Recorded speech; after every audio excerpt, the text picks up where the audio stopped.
Okay, everybody, welcome back to AGA. Welcome. Today we are talking about 10 of the best board games under $30. We're starting, I guess we're on numbers 11 through 20 today. That's right. And so we're really excited because these are some of our favorite games, obviously, as our creed here at AGA is games that are easy to play or easy to learn, hard to play well. That's right. And so without any further ado, let's get over to number 11, and that is Blockus. Blockus. Okay, so Blockus is one, as so many games it seems to be for me, that I saw it and I was like, it doesn't really look very fun. I don't want anything to do with that game. Absolutely, I definitely agree with that. And like all these types of games, after I was forced to play it or everybody else wanted to play it, I finally said, okay, I'll play. And so in essence what it is Blockus is made up, and we will roll in B-roll, but Blockus is made up of this little grid that everyone plays on this small little board. And you have a bunch of tiny little pieces.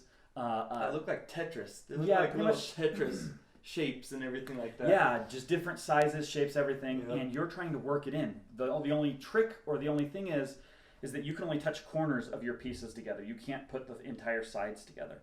However, so everyone's doing that. You can only put your corners together, and you're working your way in. And well, everyone's pieces are moving toward each other because you all start in the corner. Slowly moving towards each Well, other. eventually, once you've worked into each other, you can actually work your pieces inside the pieces of all the other players. So you don't have to only do corner to corner with other players. That's only with you. Which then it gets pretty complicated when you start to, being able to maneuver and put different shapes in the other players. Yeah, so because you're trying to be efficient to make yours with the least holes in it that you can, but you can only do corner to corner, so there are going to be holes no matter what. Yep. So everyone's going to try to exploit the other players and work their way in. So the whole purpose is at the end of the game, if the player with the least number of pieces off the board wins. Yeah. And so it's a really fun game. It's definitely worth trying if you like strategy-heavy games that really doesn't have much luck to it. Yeah, Okay? absolutely. So let's move on to number 12. Number 12 is Deadwood 1876. So Deadwood, actually, our friends over at Facade Games created this game. They launched it on Kickstarter a few years ago now. Yep. They actually have a number of games out there. This is kind of a social deduction game where you're lying and scheming to get ahead. And if you haven't checked out Facade Games or Deadwood 1876, definitely try it out. Definitely go check it out, because Deadwood, almost every one of their games that they've made, we've bought and we have loved. It fits the creed very well. It's very simple to play, but it's hard to play well. Right, because you have to get really good at kind of not hiding your hand, I guess is what I'm saying. You got to get really good at hiding what you're really trying to do. So in essence, in Deadwood 1876, what's happening is you've gone to Deadwood, South Dakota, North Dakota, whatever it is, and you are in search of gold. And so there's 3 different areas you can go into in the game, and you're going and fighting people, stealing stuff. Yep. And the whole point is to advance to the final showdown where you're shooting each other and you've got all different kinds of guns that have different powers and different items that have different powers. Yep. And to get to the final showdown, you have to be on the team or in the right building that has the most gold. Yep. That team advances the final showdown, and in the final showdown, you turn on each other. And you start fighting each other, and killing each other off. So as Facade Games says, kind of in their overview and everything, they say that Deadwood 1876 is all about kind of this balance between teamwork and selfishness. You need to work with your team to advance, but you also need to know that you have to be a little bit selfish because you need to hoard enough guns that are strong enough to get you to win the whole game. So you have to find this balance. Which is why I love this game so much, because of the fact that you're working with your teammates up until that final showdown. There's been many times where we've played it that I've had 0 gold, and I'm relying on my teammates to get me, to the final showdown, because all I have is guns, so that I can shoot them and win. Yep. Win Deadwood. Yep. And so it's all about that balance that you have to strike, because then if you don't have any gold, they may turn on you or do something before you get to that point. So it's all about that. It's really awesome. Okay, so let's move on to game 13, and that is Sheriff of Nottingham. Now, Sheriff of Nottingham is a really fun game because it's just one of those games that you just don't care who wins. Now, of course, you're keeping score, and you want to know, but for us anyway, every time we play, it just turns into this fun game because, as they say in the game, it's all about lying, bribing, and cheating your way to victory. Yep. And so what happens, in essence, in Sheriff of Nottingham is each player is a merchant, and you're trying to get your goods to the town to sell them. Yep. However, there's a sheriff in town, and each player, each turn, take a turn to be sheriff. Yep. So this turn I may be, or this round anyway, I'm sheriff. Next round he may be sheriff, and so on around the circle. And as the sheriff, you have the right to allow contraband to come in, or not. You could take that contraband, you know. And so, we can bribe, like if he's the Yep. sheriff, I can bribe him like, hey man, hey, here's $5, just let me ride on through just there. Let me take the contraband. And then he can say, nope, I'm not taking that. And you have a little pouch that you put your goods in. It's just low cards. Yep. And you can say, no, I'm not letting that through. And now I have to pay some fees and stuff. And so the person with the most points, whether that's through contraband or regular goods, at the end of the game wins after a certain number of rounds. And so we love this game. It's definitely one to look at if you like the kind of the nonsensical, lying, cheating, stealing type of game. Yep. All right. Next game, let's move on. Number 14 is Concept. Now, this is a very different kind of game. It is. It's more, I don't know, thought-provoking. Not thought-provoking, but thoughtful, and you really have to get creative because it's a board game that has just a whole bunch of stuff on it. And in it, you basically are going to try to describe some sort of concept. For example, if the concept was raining cats and dogs, I, as the clue giver, have to use the clues on the board, and we'll kind of show that in so you guys can see what we're talking about. I have to use the clues on the board, and maybe it says a square and water. Yeah, water, all kinds of different things. And I'm trying to express raining cats and dogs to you guys through that, and I can't say anything. I just have to use those things. And so as you guys are guessing, I'm changing my clues up and doing different things. It just makes people really try to thoughtfully get through. It's a lot of fun. It is a lot It is of fun. Definitely different, though. If you're not that kind of game type of person, don't get this one. But if you do like games that make you think and really try and think outside the box, most definitely. Yeah. Think outside the box to get the end goal. This is definitely one to go after. On the other side of that is game 15, which is the one we're going to talk about now, and that is Double Ditto. Yes, it is.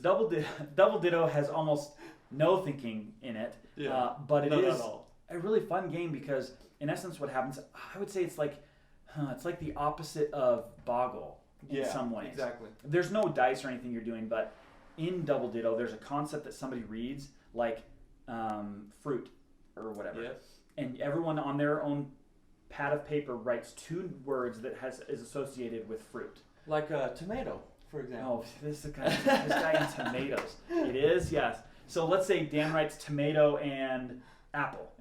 And I write apple and watermelon, right? And then, so we're going around, okay, apple. Did anyone else write apple?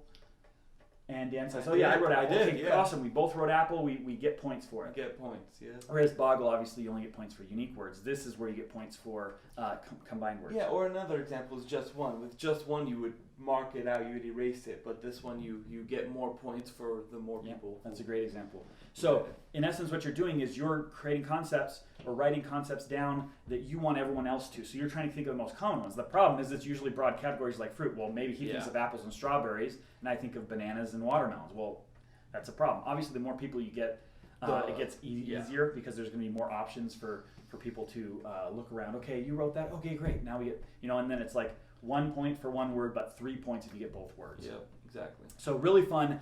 I love this game. The reason this game's so great is because it's so easy. You don't have to think about it. No rules to learn. Nothing. You can get it out, and everyone knows how to play like that. So very, very good. It's a lot of fun. Oh, you introduced number 16. So number 16 is King Domino. I love King Domino so much so that the little pieces are starting to fade because we play it so much. It's such a simple concept. So basically, you have tiles, and you're slowly building your kingdom. Yep. Right. Which is a 5x5 grid. Like, so you put your little castle in the middle. It doesn't have to be in the middle, but usually you put it in the middle because you get extra points. You get extra points if it's in the middle. If the castle's in the middle of everything. So yeah, but like you said, it's a 5x5 grid, and you just every round you get to pick, depending on where you are in the circle. Like, exactly. There's different tiles with different terrains on them. So some of this may be swamps, or other is like a mine, and you are selecting them and adding them to your grid, and you get points based on crowns and number of tiles touching that terrain type. Exactly. Which we'll roll in so you can understand. But in essence, so if I have water, I need to have all my crowns. So if I have 3 crowns, and it's just a little icon in the corner of the thing. I have 3 crowns, but I have 7 touching. Water type tiles touching. You multiply those numbers, it's 21 points. 3 times 7, 21 points. Bam, that's the points you have just for water, right? And so you add all the points that you've collected through all the different terrain types, and really fun. What do you like so much about it? I like how simple it is. I mean, it fits the creed here really well, and there's not a lot of learning to it, and it's a quick gameplay. Yeah, 20 minutes quick. Maybe, but a lot of strategy. Lots of hard strategy. to play well. Absolutely. People that have played a lot and understand all the rules can really get into being very good at it. So definitely really awesome. Absolutely. Okay, let's move on to the next one, which is again another complete shift, and that's Telestrations. Now, imagine telephone. If you've never played this game, imagine telephone in the written form. I think that's actually how that's exactly what it is. Exactly. So we all get a concept that we have to write a picture for, or draw a picture for, and then we pass it to the left, and then it's just a little booklet, and then the person sees the picture, and then now they have to write what it was, and then they close it and pass it to the left, and then the person sees what they wrote, and now they have to draw a picture. And you go through that. Depending on which copy you get, you have to do it like 8 times. The 8th person then has to write the concept. And then you kind of, at the end, the funnest part about it is then you show, okay, so here's the initial concept. Yep. Here's where it morphed a little bit with my drawing because they didn't interpret it right. This is what they thought it was, and so on and so forth. And it's just so much fun because of the fact that it changes so much, just like the game Telephone. It is so funny. So often it's complete. I mean, it's nowhere even close to the same concept as from where it started to where it ended. Sometimes it is, depending on how easy it was, and so really, really fun. Again, nonsensical. It's kind of a cooperative game, kind of not. Yeah. But just a really good one. And it's also fun because you don't need to know anything. You don't need to learn anything. You literally just read what it says and draw a picture. Yeah. I mean, and then it's you pass not it much more to it. Yeah. Again, very, very simple. Okay, let's move on to the next one, number 18, and that is KuKu. KuKu is a really fun one because it's another one of those social deduction games where you are really, in essence, what you're doing in KuKu is you're trying to have the most influence in the game, and you're trying to diminish the influence of everyone around you, which is so fun, right? And so everyone has a couple of character cards in front of them, and depending on what those character cards are, you get to do those abilities. The catch, though, is that you can claim whatever character you want, and so you can say, you know what, I have the Duke, and maybe you don't have the Duke. But then I have the right to say, I don't think you have the Duke, and call him out. So if he calls me out and I don't have it, then I have to reveal one of my cards and say, oh yeah, you're right, I didn't do it, and I lose influence. And if I have to reveal both cards, I'm out. He's done. However, if I did have the Duke, I say, yep, I did have the Duke. He has to reveal one of his cards, and I get a new card and put it down in front of me. And then I lose that influence. And he loses influence. So the whole point is to have the most influence be the last one there, as far as everyone else's loses all their influence and they're out. So really, really fun. It's a lot of fun. I really enjoyed this game because, again, it's one of those ones where you have to be smart. You have to kind of read the signs of what everyone's doing. You have to make your move when you want. But again, it's one of those that you don't necessarily want to do if you don't like social deduction games where you have to lie and kind of cheat and bribe. To some extent, this is not your game. Well, what I like about this game so much is the fact that, like, in most other games, if you do have the Duke, you have to reveal it. This one, no, you don't. Like, let's say you do have the Duke, but then I reveal the other one, so then I can play the other players later by saying, oh, I do have the Duke, and then I can screw them over later. Right. So that's a lot of fun. Yep, exactly right. So very good game, definitely worth getting if this sounds like the one that you enjoy. It is. It's a lot of fun. So the next one is Corko. Number 19. Number 19 is Corko. Corko is a very, very simple game. Basically, you have tiles. Each player pulls 6 tiles in the beginning of different shapes and colors, and then honestly, the rest of the game you're just matching up the colors and the shapes. Right. So if the beginning one is a blue circle, then you can do a green circle next to it, or you can do a blue circle. Diamond or whatever, right? You can build out from there, and you get points associated with whatever action you take, and depending on if you've completed a whole line or whatever. You get more points, and then you can add 2 different lines, so if you have a completed 6 colors of circles, but then you complete the adjacent shapes to those colors, then you get more points. Yeah, so there's just lots of ways to score, lots of ways to play. Very simple, not difficult at all. Not at all. Doesn't take too long to play. But there's some strategy to it as well. But again, definitely strategy. You can outmaneuver other people in certain ways and by certain means. So exactly, very fun. I think it was a game of the year actually. I think it was too. Look it up. I think it was game of the year a few years ago, quite a few years ago now. But very, very fun. As he's looking that up, let's look at Chameleon. Game number 20, so the last one on the list for today, at least. Chameleon is one that we found. I think we just happened to find it like Target or Walmart or something, and it's really fun because it's another one of those social deduction games.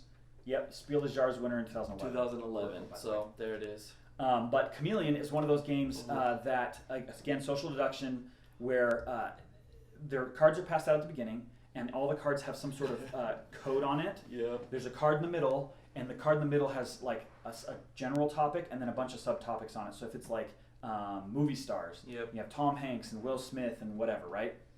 Then this card that's passed out will reveal which because you roll a couple of dice and then it will reveal, okay, B7, and then you look on the card and then you all know Hanks. B7, oh, it's Tom Hanks. Okay, so now everybody knows that it's Tom Hanks. However, somebody was passed out. You are the chameleon, and that's all their card says. It does not have the grid. So now they have to learn.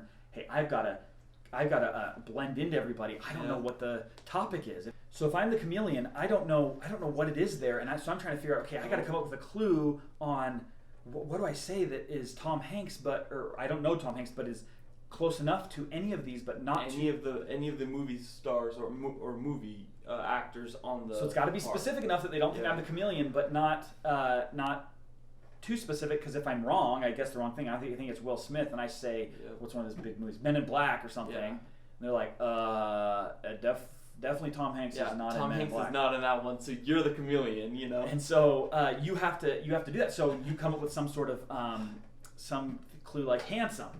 So maybe half the movie stars on there are men, and usually say handsome for men. So you're just like, oh, handsome. Yep.